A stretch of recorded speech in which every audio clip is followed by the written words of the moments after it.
Current पर basic बातें करी थी हमने, देखिए क्या होता है वो देखेंगे। आज देखेंगे करंट डेंसिटी। जनरली डेंसिटी का कंसेप्ट आता है तो हमारे पास एक बात हमारे सामने आती है, डेंसिटी का जैसे ही कंसेप्ट आता है एक बात हम सीखते हैं डेंसिटी में कि कोई भी डेंसिटी, जैसे मास डेंसिटी है the mass per unit volume, charge density पढ़ा, charge per unit area per unit volume, areal density, volumetric density, linear density. उसी तरह से हम करंट डेंसिटी है। तो अब करंट हमारा फ्लो हो रहा है, किसी क्रॉस सेक्शन से करंट फ्लो होता है, मैं आपको दिखाने का प्रयास करूं। ये हमारा वायर है, ये वायर का एरिया ऑफ क्रॉस सेक्शन, ये वाला area of cross section, current इसी से पास हो रहा है ऐसे। अब पर यूनिट एरिया से जितना करंट पास होगा यही करंट डेंसिटी होगा। बेसिक से बात करेंगे। करंट डेंसिटी को डिफाइन कैसे करेंगे आप? करंट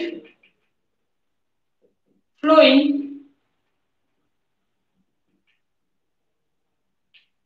थ्रू अ एरिया, इसको ऐसे डिफाइन कर लीजिए, ज्यादा बेहतर रहेगा। करंट फ्लोइंग पर unit area of cross section of the conductor. ये आप डेफिनेशन बना सकते हैं। ऐसे आपके पास आपका डेफिनेशन दिया हुआ है, क्या डेफिनेशन है वो आप देख लीजिए, बहुत बड़ा इशू नहीं है हमारे यहाँ। करंट डेंसिटी पर ये बात होगी। कहने का मतलब होता है J equals I by A। J हमने सिंबल ले रखा करंट डेंसिटी का, जे सिंबल ले रखा करंट डेंसिटी का I बाय A। जे यहाँ हमारा I क्या है? करंट है, और A क्या है? Area of cross section. Basic फंडा करंट फ्लो हो रहा है, जिस क्रॉस सेक्शन से फ्लो होगा करंट हमारा, जिस क्रॉस सेक्शन से फ्लो होगा उसका पर यूनिट एरिया हमारा क्या हो जाएगा? करंट डेंसिटी हो जाएगा। बेसिक बात ये नहीं है, ये तो नॉर्मल सी बात है, करंट पर यूनिट एरिया हमारा करंट डेंसिटी होता है। इसके फैक्चुअल अगर डिस्कशन पे आए, फैक्ट्स की मैं बात करूं, फैक्ट्स पे पहली बात तो इसका सिंबल देख लेंगे हम लोग। सिंबल हमने जे लिया है, ये स्केलर सिंबल, और वेक्टर क्वांटिटी है ये हमारा, ये भी देखेंगे कैसे वेक्टर क्वांटिटी है, इस पर भी बात करेंगे तुरंत हम। It is a vector quantity, basic बात, वेक्टर क्वांटिटी, वेक्टर क्वांटिटी है। कैसे वेक्टर क्वांटिटी है? एक फार्मूला पर आएंगे, पहले मैं डायरेक्शन बता दूं। वेक्टर क्वांटिटी है तो डायरेक्शन भी होना चाहिए, in the direction of flow of current. Flow, कहने का मतलब होता है जिधर करंट का डायरेक्शन होगा उधर ही करंट डेंसिटी का डायरेक्शन होगा। सिंपल वे में बात करेंगे तो ये बात होगी। अब देखते हैं वेक्टर क्वांटिटी कैसे है। एक्चुअल में करंट डेंसिटी I इक्वल्स होता है J डॉट ds। इसको समझने का प्रयास कीजिए। एक फॉर्मूला हमारे पास आया जहां ds क्या है? एरिया वेक्टर है, J क्या है? करंट डेंसिटी वेक्टर है, और दो वेक्टर का डॉट प्रोडक्ट एक स्केलर क्वांटिटी है। दो वेक्टर का डॉट प्रोडक्ट एक स्केलर क्वांटिटी है। तो हमारा दो वेक्टर का डॉट प्रोडक्ट ही स्केलर क्वांटिटी हो सकता है। तो यहाँ एरिया वेक्टर के साथ जो हमारा डेंसिटी वेक्टर है वो हमारा क्या है? करंट डेंसिटी है। तो करंट डेंसिटी को एक और तरीके से जब हम आपको microscopic form of Ohm's law, microscopic form of Ohm's law पढ़ेंगे तो वहां आपको पूरा हम डिराइव करके दिखाएंगे कि हमारा करंट डेंसिटी वेक्टर क्वांटिटी है। यहाँ बस आप लॉजिकली समझिए बात को कि I equals J dot ds हमारा फॉर्मूला बन जाता है। सर यूनिट क्या हो जाएगा? करंट डेंसिटी का SI यूनिट क्या हो जाएगा? करंट का यूनिट होता है हमारा एम्पियर, एरिया का मीटर स्क्वायर, तो हो जाएगा ampere per metre square. Dimension भी अकॉर्डिंगली लिख लेंगे हम। डायमेंशन क्या हो जाएगा हमारा? एरिया का A, सॉरी करंट का एम्पियर A, एरिया का L माइनस। आई होप यहां तक कोई समस्या नहीं है। यहां तक देखिए,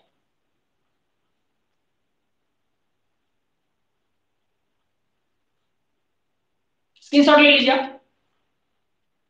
हाँ बोलिए।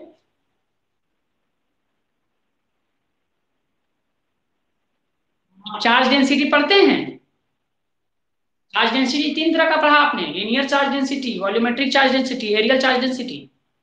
एक्चुअली वॉल्यूम से चार्ज गुजर रहा है, लेकिन जब वो क्रॉस कर रहा होता है, ये देखिए, ये अगर आपका ये है, ये इस एरिया को क्रॉस करता है, पर यूनिट एरिया में कितना करंट फ्लो हुआ, ये यूनिट एरिया को क्रॉस कर रहा है, वॉल्यूम में तो जा ही रहा है चार्ज, लेकिन क्रॉस जो कर रहा है उस टाइम, पार्टिकुलर टाइम में एक एरिया को क्रॉस कर रहा है ना, तो उस एरिया को, पर यूनिट एरिया को क्रॉस करने वाला जो करंट का हमारा वैल्यू है, वही हमारा क्या है, करंट डेंसिटी है, करंट पर यूनिट एरिया।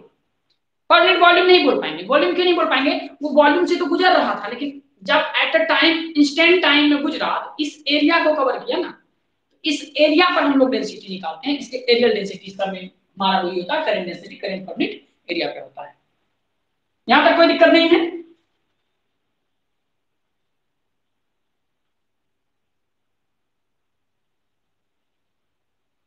चलिए आगे बढ़ेंगे, एक टर्म पढ़ेंगे हम लोग, करंट डेंसिटी के बाद एक टर्म पढ़ेंगे, यहां तक कोई समस्या नहीं है, स्क्रीनशॉट ले लीजिए आप, आगे बढ़ेंगे हम लोग। बेसिक बात क्या याद रखना है, इसका definition, formula, unit and dimension, बस। अभी पूछेगा कि करंट डेंसिटी किन किन फैक्टर्स पे डिपेंड करता है, वो अभी पूछा अब तक तो नहीं है, लेकिन पूछेगा तो हम लोग जानेंगे किस किस फैक्टर पे डिपेंड करता है, उसको भी बात करेंगे। पहले अभी टर्म जान लेते हैं हम लोग, free electron density, free electron density, इसको हमने एन सिंबल दिया है, एन, मैं कोई सिंबल देता, हमने एन सिंबल दिया है, फ्री इलेक्ट्रॉन डेंसिटी। अभी मैं एक वायर बनाऊं, एक वायर बनाऊं, हेलो, हाँ बोलिए, क्लास ऑनलाइन या ऑफलाइन? ऑफलाइन क्लास अभी कोई आसार नहीं नजर आ रहा, जब तक लॉकडाउन है कोई समस्या का कोई समाधान ही नहीं है, अभी तो ऑनलाइन चल रहा है, तो ऑनलाइन पढ़िए अभी।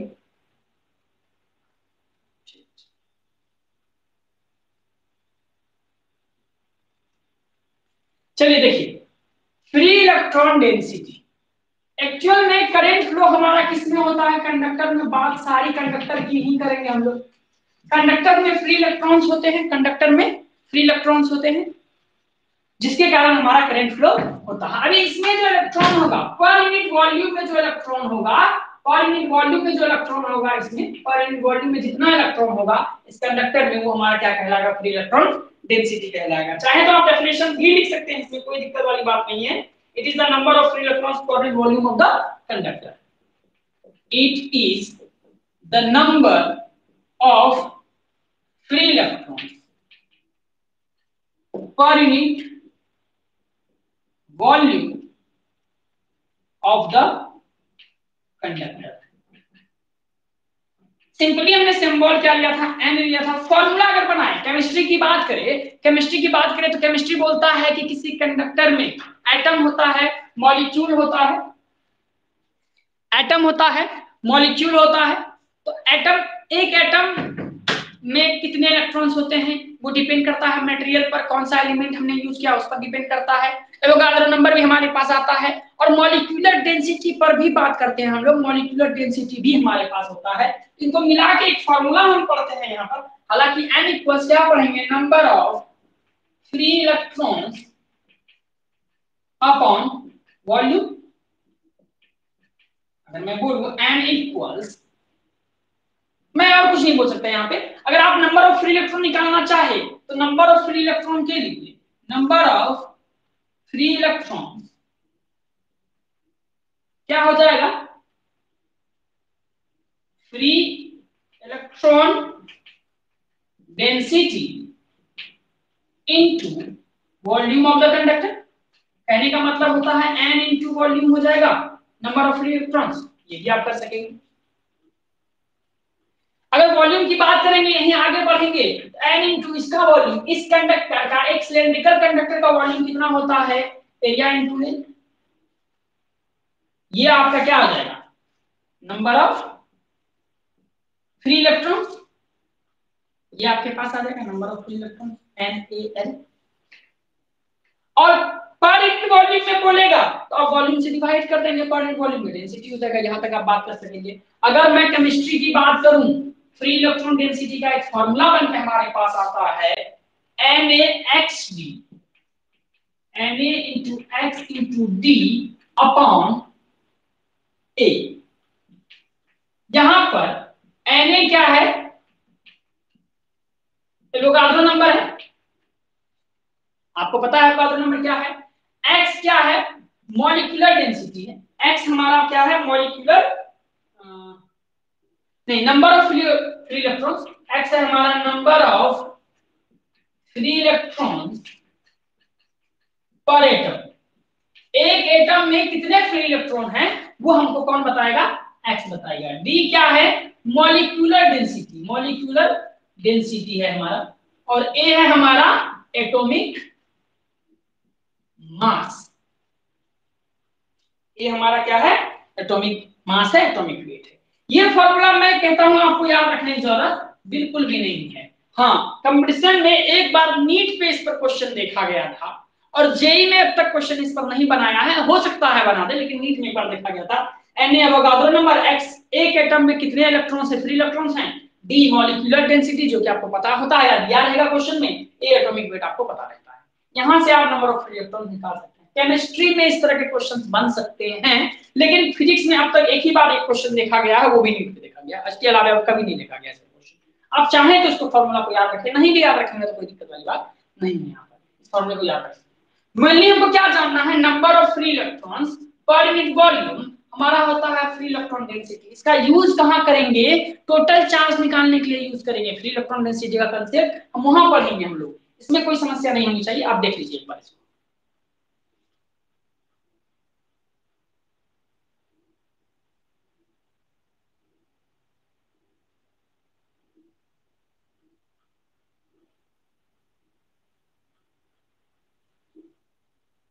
आई होप समझ में आ गया होगा। अच्छा, नंबर ऑफ एक कंडक्टर में एक अंदाजा है कि एक कंडक्टर में नंबर ऑफ फ्री इलेक्ट्रॉन्स पर यूनिट वॉल्यूम में कितने होते हैं, 10 टू द पावर 29 इलेक्ट्रॉन्स पर यूनिट वॉल्यूम। ये हमारा जनरल आइडिया है, लेकिन इसको याद रखने की जरूरत नहीं है, इसका क्वेश्चन भी नहीं बनाता। लगभग लगभग 10 पर पावर 29 इलेक्ट्रॉन्स फ्री इलेक्ट्रॉन्स होते हैं पर यूनिट वॉल्यूम में, जनरली ऐसा देखा गया है। लेकिन इतना हम लोग पर्याप्त रूप से नहीं कर पाते हैं, इसलिए इस पर बात नहीं करेंगे। यहां तक कोई समस्या नहीं आई हो, आगे बढ़ो।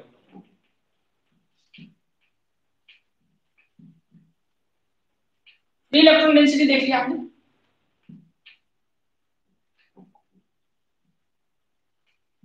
चलिए आगे बढ़ते हैं। अब एक टर्म और देखते हैं, relaxation time. Relaxation time,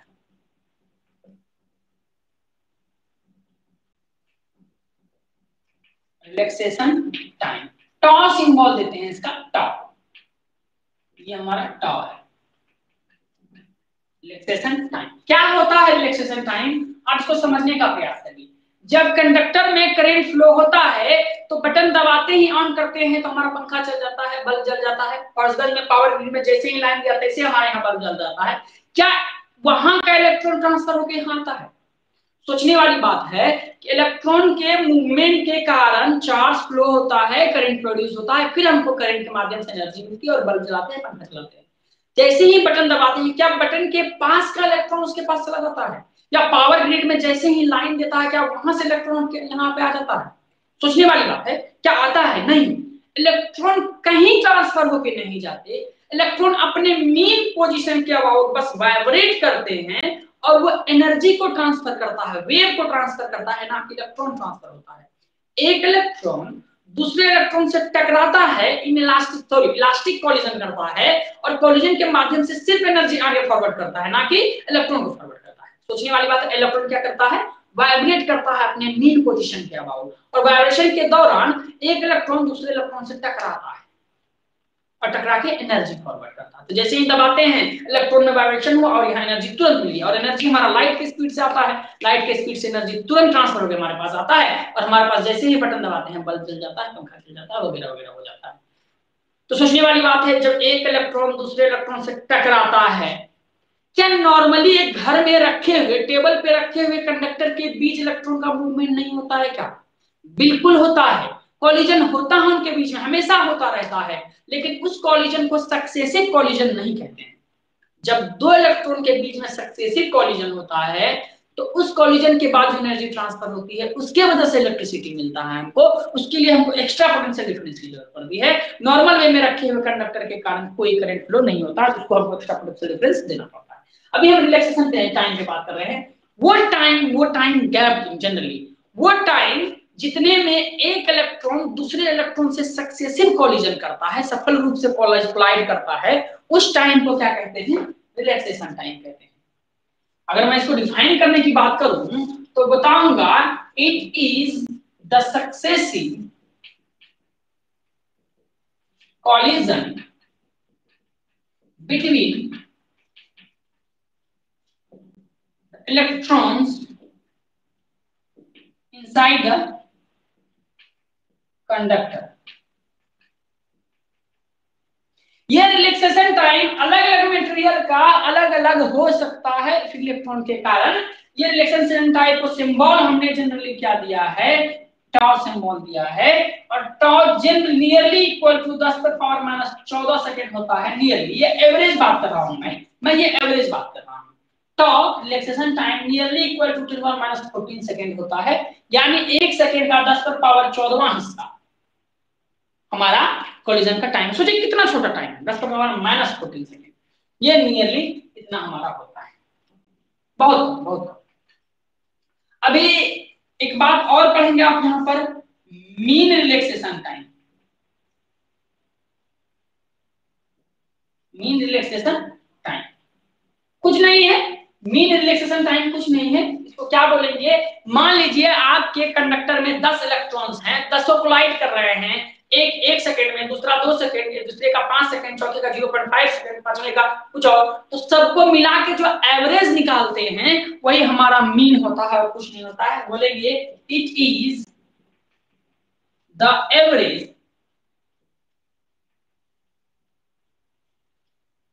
relaxation time of successive collision.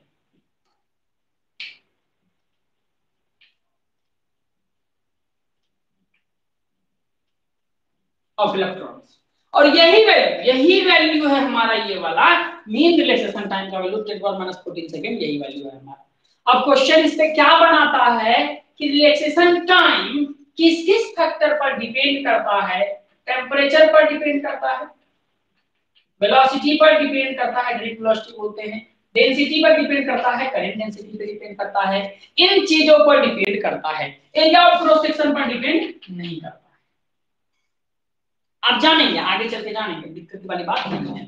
ये सब बातें मैं आपको क्वेश्चन के माध्यम से कराऊंगा, टेंशन वाली बात बिल्कुल भी नहीं है। सब बात फिलहाल आप रिलैक्सेशन टाइम के बारे में बस ये जानिए कि रिलैक्सेशन टाइम क्या होता है। टाउ सिंबल यह है, फार्मूला भी पढ़ेंगे, इसका फार्मूला भी पढ़ेंगे, टेंशन की जरूरत नहीं है।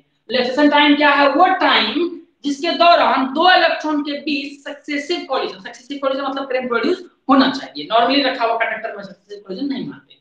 सक्सेसिव कोलिजन में जो टाइम लगता है उसी टाइम को क्या कहते हैं? रिलैक्सेशन टाइम कहते हैं।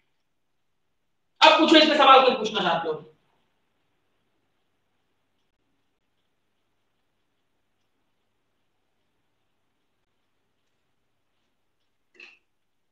चलिए आगे बढ़ेंगे।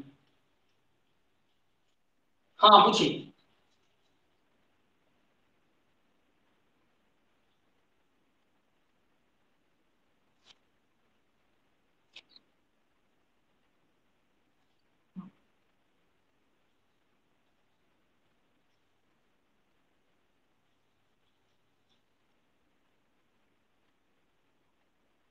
दोनों मोशन में होता है। हमने क्या बोला? एक इलेक्ट्रॉन अपने मीन पोजीशन के अबाउट वाइब्रेट करता है, दूसरा भी वाइब्रेट करता है। ये इसको टक्कर मारा, ये इसको टक्कर मारा, फिर ये आगे गया, ये आगे, इलास्टिक कोलिजन होता है। फिर अगला वाला अगले इलेक्ट्रॉन को टक्कर मारा, अगले इलेक्ट्रॉन को टक्कर मारा, और ये टक्कर के कारण एनर्जी आगे फॉरवर्ड होता चला जाता है, क्योंकि हमने पोटेंशियल डिफरेंस इधर से दिया है, इधर से टक्कर मारा है तो एनर्जी इसी डायरेक्शन में फ्लो होगा। हाँ, तो एनर्जी फ्लो होने के कारण हमको यहाँ पर एनर्जी मिलती है, हीट मिलता है, आई स्क्वायर आर टी एनर्जी मिलती है, जो हम देखेंगे आगे जाके आई स्क्वायर आर टी एनर्जी क्यों मिलता है उसकी बात करेंगे। चलिए आगे बढ़ते हैं, एक और टर्मिनोलॉजी पढ़ते हैं, बहुत। अब पढ़ेंगे हम लोग ड्रिफ्ट वेलोसिटी। ड्रिफ्ट वेलोसिटी पढ़ने के पहले मैं कुछ आपको आइडिया डेवलप करा दूं। एक कंडक्टर कहीं पर रखा हुआ है, देखिए कंडक्टर कंडक्टर कहीं पर रखा हुआ है ना। इनसाइड एन आइसोलेटेड कंडक्टर का हमारा मतलब हुआ, इसको हमने कोई पोटेंशियल डिफरेंस नहीं दिया है, कोई इलेक्ट्रिक फील्ड नहीं दिया है, आउट ऑफ द फील्ड है, एक्सटर्नल फील्ड जीरो है। क्लियर है? Isolated conductor electrons moves in zigzag path मतलब कभी इधर मूव किया, कभी इधर मूव किया, कभी इलेक्ट्रॉन इधर चला गया, कभी इलेक्ट्रॉन इधर चला आया, कभी इलेक्ट्रॉन इधर चला गया, कभी इलेक्ट्रॉन इधर आ गया। ये मूवमेंट का रैंडम डायरेक्शन है, मूवमेंट का रैंडम डायरेक्शन है। तो रैंडम मूवमेंट के कारण नेट वेलोसिटी जीरो हो जाता है, क्योंकि मान लीजिए मैं 2 मीटर पर सेकंड से इधर मूव किया, 2 मीटर से इधर मूव किया, टकराया, नॉर्मली जीरो हो गया। उसी तरह से रैंडम वेलोसिटी होने के कारण इलेक्ट्रॉन्स का क्या होता है, net velocity. Therefore, net velocity of electrons is zero. Net velocity zero होता है and no current is drawn. अभी क्वेश्चन क्या बनाएगा आपको कि what will be the behaviour of electrical conductor या conductor in absence of external field. Question क्या बना, what will be the what is the behaviour of conductor in absence of external field. बिल्कुल यही बात चिपका देंगे, 2 मार्क्स 1 मार्क्स का question बनता है, आप धूमधाम से लिख के चले आएंगे। क्या लिखेंगे, आइसोलेटेड कंडक्टर में क्या होता है, इलेक्ट्रॉन जिगजैग पाथ में मूव करता है और नेट वेलोसिटी जीरो हो जाती है, इस कारण से यहाँ कोई करंट ड्रॉ नहीं होता है, कोई करंट हमको नहीं मिलता है, यह बिहेवियर है। अगला, when it is placed in an electric field, then free electrons moves in a regular fashion। Regular fashion का क्या मतलब हुआ, एक अरेंजमेंट में, एक पार्टिकुलर अरेंजमेंट, जैसे ही इलेक्ट्रिक फील्ड जनरेट हुआ, एक हमारा हाई पोटेंशियल हो जाएगा, एक लो पोटेंशियल हो जाएगा, और सारा इलेक्ट्रॉन लो पोटेंशियल से हाई पोटेंशियल की ओर एक रेगुलर फैशन में, है ना, एक क्यू में मूव करना शुरू कर देगा, तो हमको यहाँ नेट वेलोसिटी मिलेगी, नेट वेलोसिटी जीरो नहीं होगा। रेगुलर फैशन, देयरफॉर या as a result we get net drift velocity due to which current is constituted।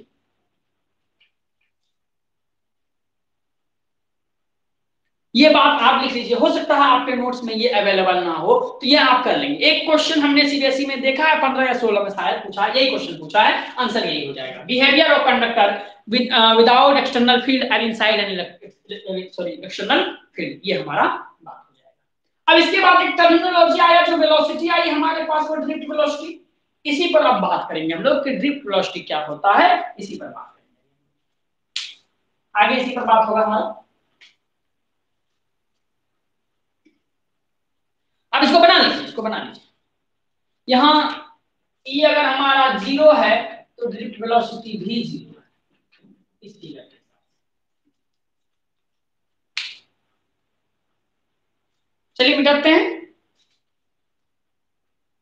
आज 10 ही लोग, नहीं, ग्रुप में 40 लोग जुड़ा हुआ है, हमको समझ में नहीं आता ये 40 लोग है कौन। मिटा दो।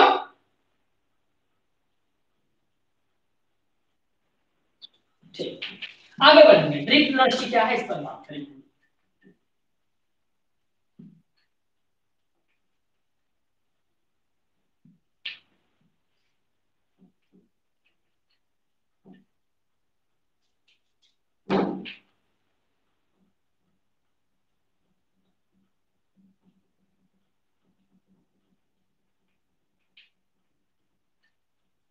सिंबल हमने वीडी लिया है, ड्रिफ्ट वेलोसिटी। देखिए मैं एक कंडक्टर बनाता हूं, कितने दिन में दिखेगा, ये कंडक्टर है हमारा, है ना, कंडक्टर का कुछ ना कुछ एरिया होगा हमारा। अभी हमने क्या किया, इस कंडक्टर को एक्सटर्नल फील्ड दे दिया, पहले फील्ड नहीं दिया था, मान लो अभी फील्ड नहीं दिया, हमने जोड़ा ही नहीं, ये हमारा V पोटेंशियल है, ये पॉजिटिव ये नेगेटिव, यहाँ हमने की लगा दिया। हमने की जब तक ऑन नहीं किया था तो वेलोसिटी कितनी थी। अच्छा, जैसे ही हमने की ऑन किया, जैसे ही की ऑन किया, हमारा पोटेंशियल डिफरेंस जनरेट हुआ, यहाँ हाई पोटेंशियल हुआ, यहाँ लो पोटेंशियल हुआ। इसमें जो फ्री इलेक्ट्रॉन्स है वो मूव करेगा low potential to high potential, ये बात हम जान रहे हैं, और रेगुलर फैशन में करेगा, यही तो ड्रिफ्ट वेलोसिटी होगा। मैं डेफिनेशन दे दूं ड्रिफ्ट वेलोसिटी का तो आपको समझ में आ जाएगा। It is defined as the drifting of electron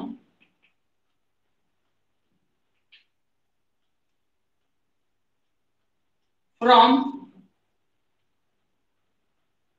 low potential to high potential, या फिर इसको आप ऐसे डायरेक्ट लिख सकते हैं, the drifting of electron inside a conductor, ऐसे लिख सकते हैं, the drifting of electrons inside a conductor in presence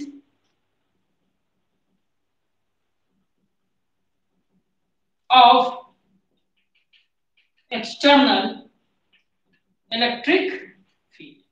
simply इसको हमने इसलिए मॉडिफाई कर दिया, आप हाई पोटेंशियल लो पोटेंशियल बोलते हैं, इसका मतलब ही होता है कि आपने इलेक्ट्रिक फील्ड दिया है इसको। सिंपली हमने क्या बोला, डेफिनेशन क्या लिखा, इंपॉर्टेंट है, बहुत इंपॉर्टेंट है, इंपॉर्टेंट इसलिए भी है कि डायरेक्टली 2 मार्क्स में डेफिनेशन पूछ देता है। अगर 5 मार्क्स में इस पे क्वेश्चन बनाता है तो आपके यहाँ सीबीएसई में क्या करता है, 2 1 1 1 1 हाफ हाफ 2 1 2 2 1 1 1 1 2, इस तरह से बांट के बीच में क्वेश्चन पूछता है। आजकल बिहार बोर्ड भी यही फॉर्मूला अपनाने लगा है, 5 मार्क्स क्वेश्चन भी 2 मार्क्स और 1 मार्क्स से मिलकर बना होता है। क्वेश्चन डायरेक्टली पूछेगा what is drift velocity, simply definition what is drift velocity, क्या बोलेंगे, it is defined as the drifting of electron, drift मतलब मूव करना, ड्रिफ्ट मतलब मूव करना, मतलब शिफ्ट होना ड्रिफ्टिंग, क्लियर है, drifting of electron inside a conductor in presence of external field, external field यहां पे हमने दिया है, हमने दिया है, अब हाई लो की बात नहीं करेंगे। सिंबल हमने क्या लिया, हमने VD सिंबल लिया, अच्छा वेक्टर है तो वेक्टर फॉर्म में दे दें, क्लियर है, चलिए ये हमने सिंबल लिया। मैं डेरिवेशन करना चाहता हूं, डिराइव करना चाहता हूं, ड्रिफ्ट वेलोसिटी का एक एक्सप्रेशन चाहिए हमको, हम डेरिवेशन देखना चाहते हैं। आप यहां तक स्क्रीनशॉट ले लीजिए, इस डेफिनेशन को आपके पास होना चाहिए, आई होप आपके नोट्स में भी ये डेफिनेशन होना चाहिए, नोट्स में डेफिनेशन होगा ही होगा, होना क्या चाहिए, होना ही चाहिए, होगा ही। चलिए अब हम देखेंगे, एक्सप्रेशन करके देखेंगे इसका हम लोग, यहां तक इसको आप स्क्रीनशॉट लेके रख लीजिए, मैं आगे बढ़ता हूं थोड़ा।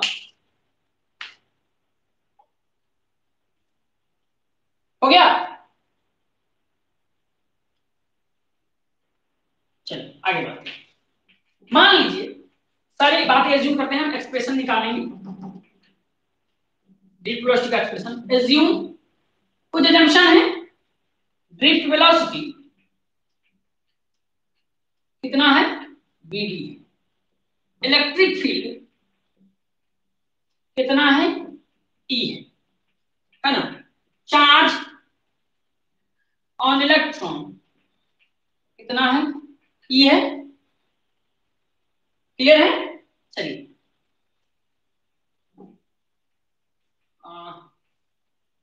चलिए जैसे ही हमने यहाँ फील्ड अप्लाई किया, इलेक्ट्रॉन हमारा किस डायरेक्शन में मूव होगा, इस डायरेक्शन में मूव होगा, वेलोसिटी इस डायरेक्शन में होगी, और फील्ड हमारा किस डायरेक्शन में है, देख लीजिए फील्ड हमारा इस डायरेक्शन में है, वेलोसिटी हमारा इस डायरेक्शन में है, दोनों की अपोजिट डायरेक्शन में है ना। फोर्स ऑन एन इलेक्ट्रॉन, एक इलेक्ट्रॉन में फोर्स कितना होगा, Q into E होता है, और एक इलेक्ट्रॉन का चार्ज हमने कितना लिया है, E लिया है, E into E, देख लीजिए कोई दिक्कत वाली बात है क्या। Force on one electron, electric field E है, चार्ज ऑन इलेक्ट्रॉन E है, तो फोर्स हमारा F होता है Q into E, तो फोर्स कितना हो जाएगा, E into E। यहीं पे अगर आप लिख लें mass of electron, mass of electron कितना होता है, m होता है, तो एक्सेलरेशन ऑब्वियस है, वेलोसिटी है तो एक्सेलरेशन होगा, ड्रिफ्टिंग हो रहा है। एक्सेलरेशन ऑफ इलेक्ट्रॉन कितना हो जाएगा सर? ए इक्वल्स फोर्स पर यूनिट मास, फोर्स पर unit mass e e by n हो जाएगा। इक्वेशन 2 मान लीजिए इसको। Now from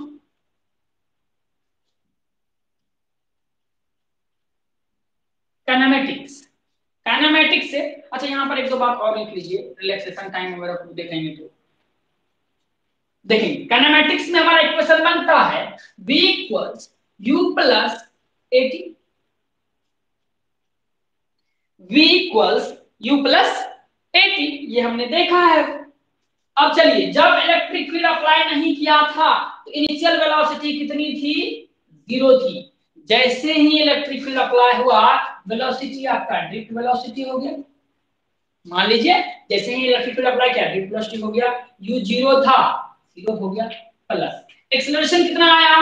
e by m into t। ये t टाइम क्या है? कोलिजन का है। जैसे ही मूव किया तो टकराया, टकराने के पहले तक का टाइम होगा, तो रिलैक्सेशन टाइम हमारा कितना लिया है? टाउ। टाउ हमारा क्या है? Relaxation time. अब हमारे पास ड्रिफ्ट वेलोसिटी का फार्मूला आ गया e by m into tau. ये ड्रिफ्ट वेलोसिटी का फार्मूला आ गया, और ये स्केलर फॉर्म में है, स्केलर फॉर्म में। मैं वेक्टर फॉर्म में दिखाऊंगा, इसका टेंशन लेने की बात नहीं है। हमको ड्रिफ्ट वेलोसिटी का फार्मूला कितना मिला? e by m into tau. e हमारा क्या है? इलेक्ट्रिक फील्ड इंटेंसिटी है। e हमारा क्या है? चार्ज ऑफ द इलेक्ट्रॉन है। m क्या है? मास ऑफ द इलेक्ट्रॉन है। टाउ क्या है? रिलैक्सेशन टाइम है। ये फार्मूला आप हर हाल में याद रखिए, इसकी बहुत जरूरत है हमें। अब क्वेश्चन क्या पूछेगा 3 मार्क्स में? Define drift velocity, write an expression for drift velocity. Expression क्या हो जाएगा? e by m into tau. यहां स्मॉल e चार्ज है, कैपिटल E इलेक्ट्रिक फील्ड है, m mass of the electron, tau relaxation time. आप इसको एक बार फिर से देख लीजिए।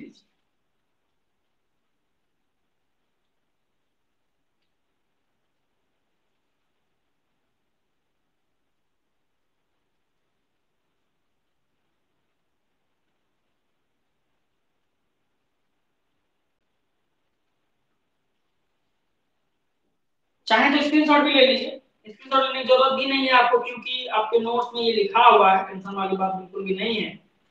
आगे चलेंगे, कुछ फैक्चुअल बात करेंगे।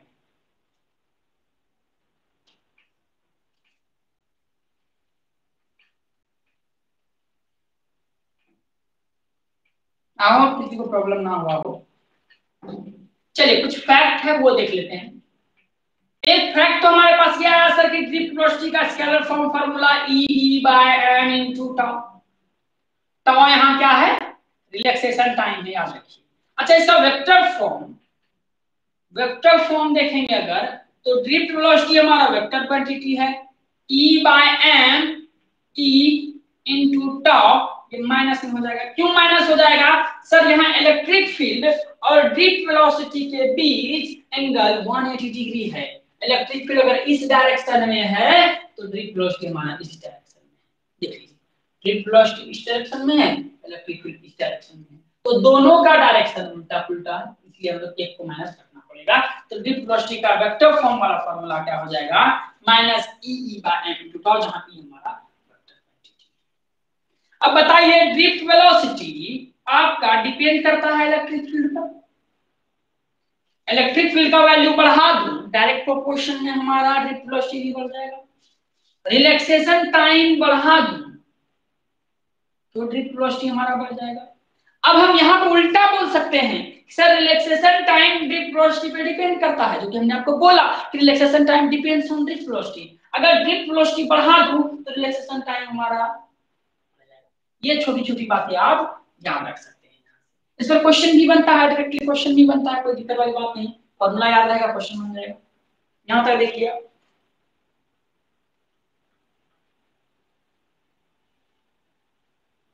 देखिए आप, हमसे कुछ क्वेश्चन पूछिए, अगर यहाँ पर मन में क्वेश्चन कुछ चल रहा है।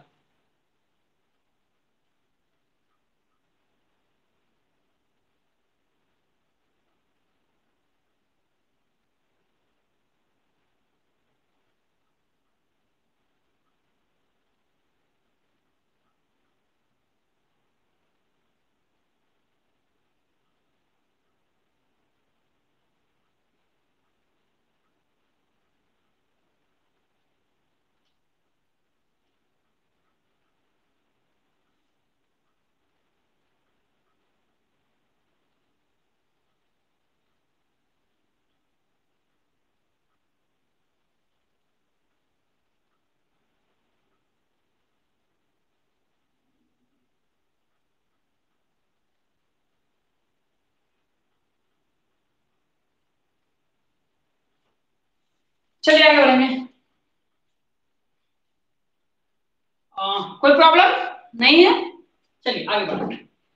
अभी ड्रिफ्ट वेलोसिटी और करेंट डेंसिटी का रिलेशन देख लेते हैं। कभी कभी क्वेश्चन पूछता है derive relation between drift velocity and current density, और derive relation between current density and drift velocity and mobility. Mobility क्या है उसको भी पढ़ेंगे हम लोग। पहले हम देख लेते हैं ड्रिफ्ट वेलोसिटी क्या है हमारा, उसके साथ क्या रिलेशन है हमारा ड्रिफ्ट वेलोसिटी का करेंट डेंसिटी।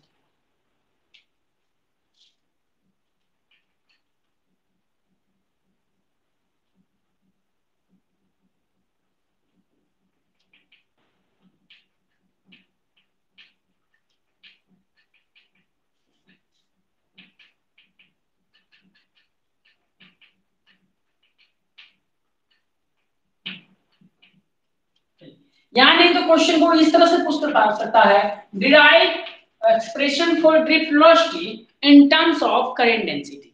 करंट डेंसिटी और ड्रिफ्ट वेलोसिटी के बीच क्या रिलेशन बनता है, इस पर बात करेंगे। चलिए मैं आपको करके दिखाता हूं। ये हमारा कंडक्टर है, कंडक्टर को हमने जोड़ दिया है बैटरी से, ठीक है, बी पोटेंशियल दे दिया है, ए एरिया ऑफ द कंडक्टर है। यहां मैं कुछ बातें एज्यूम करता हूं, एज्यूम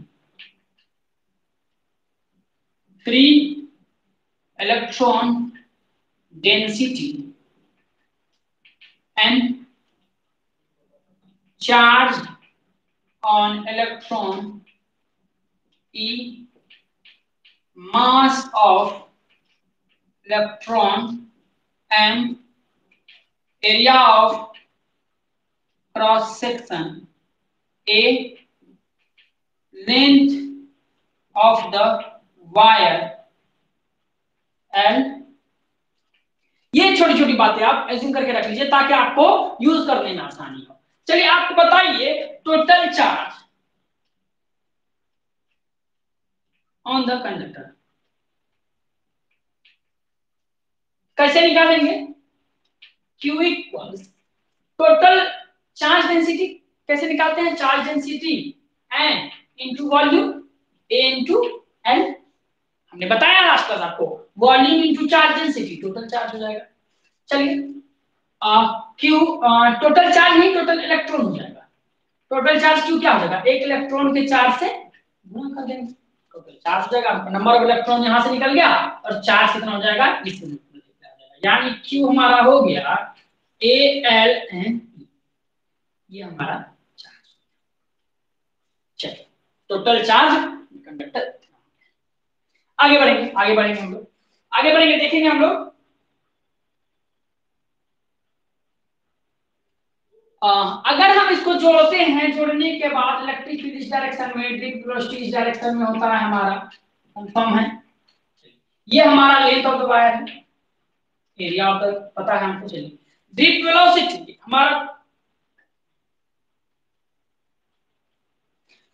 करंट के बारे में, I know I equals Q by T, I equals Q by T. Q कितना है हमारे पास, A L N P upon T.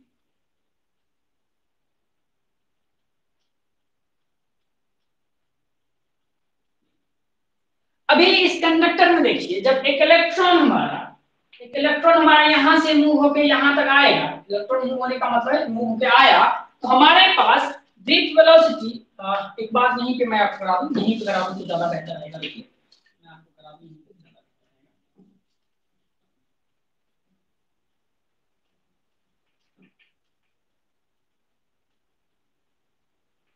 charge flowing through conductor in time t, t time में कितना चार्ज फ्लो होगा, q equals velocity into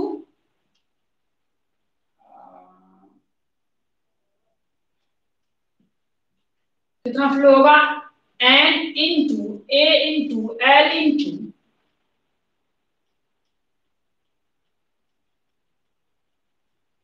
e, जो भी हमने किया। कैसे किया, फिर से देखिए चार्ज q टोटल कितना होगा, हमारे पास टोटल नंबर ऑफ इलेक्ट्रॉन्स कितने होंगे, इलेक्ट्रॉन डेंसिटी इनटू वॉल्यूम और चार्ज हमारा एक, तो ई, चलिए टी टाइम में हुआ है q इक्वल्स वेलोसिटी हमारा कितना होता है, आप जानते हैं वेलोसिटी, वेलोसिटी होता है लेंथ बाय टाइम, तो लेंथ कितना हो जाएगा, वेलोसिटी इनटू टाइम। ये बात आप याद रखिए, वेलोसिटी होता है लेंथ इनटू टाइम, तो लेंथ कितना हो जाएगा, वेलोसिटी इनटू टाइम, तो q हमारा हो जाएगा a इनटू, ये l के जगह पे आप vd इनटू t लिख सकते हैं, a into e into vd into t। इसी को अलग तरीके से आप लिख सकते q equal to a n e vd simplicity लिख देंगे, ये आपके पास टोटल चार्ज आ जाता है। Q equals a n e vd into t, ये टोटल चार्ज हमारा आ गया है। अब देखते हैं, थोड़ा आगे बढ़ते हैं हम लोग, टोटल चार्ज से हमारा काम नहीं बनेगा, हमको निकालना क्या है, डेंसिटी की बात करनी है। अब हम देखते हैं करंट, करंट करंट पर एरिया निकालना, करंट I इक्वल्स होता है Q अपॉन T, तो I का वैल्यू कितना, Q का वैल्यू कितना है आपका a n e v d t upon t, t cancel हो गया, तो I आपका आ गया a n e v d, मैं इसको मॉड ले लेता हूं क्योंकि करंट हमारा नेगेटिव नहीं होगा। ये आपका करंट का एक नया फॉर्मूला आपके पास आया, a n e v d, जहां a क्या है, area of the conductor, cross sectional area, n क्या है, फ्री इलेक्ट्रॉन डेंसिटी, e क्या है, चार्ज, vd क्या है, ड्रिफ्ट वेलोसिटी, vd क्या है, ड्रिफ्ट वेलोसिटी है आपका। ये आपके समझ वाली बात है। ये जो करंट आया इसको हम बोलेंगे ड्रिफ्ट करंट, क्या बोलेंगे, ड्रिफ्ट करंट बोलेंगे। अभी ड्रिफ्ट करंट क्वेश्चन में डायरेक्टली पूछता है what is drift current, the current produces due to drifting of electron is known as drift current, और फॉर्मूला हो जाएगा ANEVD, सिंपली ANEVD हमारा ड्रिफ्ट वेलोसिटी, n हमारा इलेक्ट्रॉन डेंसिटी, a हमारा cross sectional area, e हमारा charge, charge नहीं electron, electronic charge, clear है, ये हमारा ड्रिफ्ट वेलोसिटी। अब इसमें आगे बढ़ते हैं, देखिए आपके नोट्स में सब लिखा हुआ है, टेंशन वाली बात नहीं है, लिखा हुआ है। अगला देखिए, अगर मैं यहाँ VD को अलग रखूं, यहाँ पर I बाय ANE कर दूं, कोई दिक्कत वाली बात नहीं है। चलिए और आगे आएंगे, तो VD equals I by A, ये देखिए I बाई A क्या हो जाएगा हमारा, J हो जाता है, करेंगे J बाय, ये आपका रिलेशन बनके तैयार हुआ। हालांकि ये स्केलर फॉर्म में, स्केलर फॉर्म में, वेक्टर फॉर्म में देखेंगे वेलोसिटी और करंट का डायरेक्शन अलग अलग होगा, माइनस J बाय N हो जाएगा, ये हमारा यही रिलेशन हमारे पास बन जाता है। अब आप क्वेश्चन पूछ सकते हैं,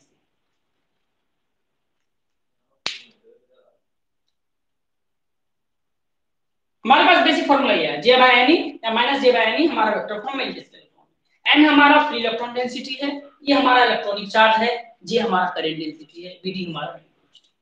आज की क्लास यहीं तक रखेंगे, इस पर कल सवाल करेंगे हम लोग, देखेंगे कोई सवाल है मन में तो बोलिए,